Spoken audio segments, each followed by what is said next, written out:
కన్యా రాశి వాళ్లకు ఈ వారం చాలా అనుకూలంగా ఉండబోతుంది. మానసికమైనటువంటి ప్రశాంతత కూడా లభిస్తుంది. ఎటువంటి పనులు చేపట్టినా సరే భగవంతుని యొక్క అనుగ్రహం చేత వాటిల్లో ఎక్కువ మొత్తం శుభ ఫలితాలు కూడా సాధించుకునే అవకాశాలు ఉన్నాయి.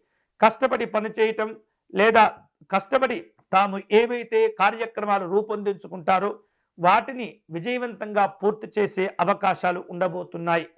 ఆర్థిక వ్యవహారిక విషయాల్లో ఈ వారం చాలా అనుకూలంగా ఉంటుంది. మంచి మంచి అభివృద్ధిని సాధించుకుంటారు. జనాల్లో మీకు మంచి పలుకుబడి కూడా పెరుగుతుంది. ముఖ్యంగా రాజకీయపరమైనటువంటి వ్యవహారిక విషయాల్లో ఇలాంటి ప్రజల యొక్క ఆదరాభిమానాలు విశేషంగా మీరు అందుకునే అవకాశాలు ఉండబోతున్నాయి. స్థిరాస్తులకు సంబంధించినటువంటి కొనుగోలు వ్యవహారిక విషయాలు మీకు కలిసి వస్తుంటాయి. అధికారులతో ఇతర ముఖ్యులతో మాట్లాడే సందర్భంలో ఆచితూచి కార్యక్రమాలను మీరు నిర్వర్తిస్తుండాలి. ఆచితూచి మాట్లాడుతూ ఉండాలి. అలాగే ఈ వారం శక్తికి మించినటువంటి అప్పులు చేయటం మంచిది కాదు.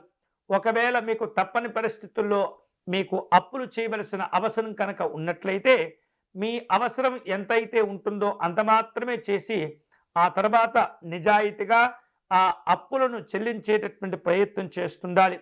విలువైనటువంటి వస్తువులు ఆభరణాలు కొనుగోలు చేస్తుంటారు. వివిధ రూపాల్లో మీ పైన ఉన్నటువంటి వ్యతిరేకమైనటువంటి ప్రభావాలను తగ్గించుకునేందుకు అందరితో నిజాయితీగా వ్యవహరించండి. అందరినీ కలుపుకుంటూ వెళితే కనుక శుభ ఫలితాలు కలిసి వస్తాయి. ఈ వారం ఈ కన్యా రాశి వారు శుభకరమైనటువంటి ఫలితాలు పొందేందుకై నవగ్రహ స్తోత్రమును పారాయణం చేయటం అనేది చాలా మంచిది. అలాగే నవగ్రహాలకు ప్రదక్షిణ చేయటం, అర్చన అభిషేకాదులు పూజ చేసుకోవటం, చంద్రగ్రహాన్ని అర్చించటం కూడా విశేషమైనటువంటి శుభ ఫలితాలను కలగచేస్తుంది.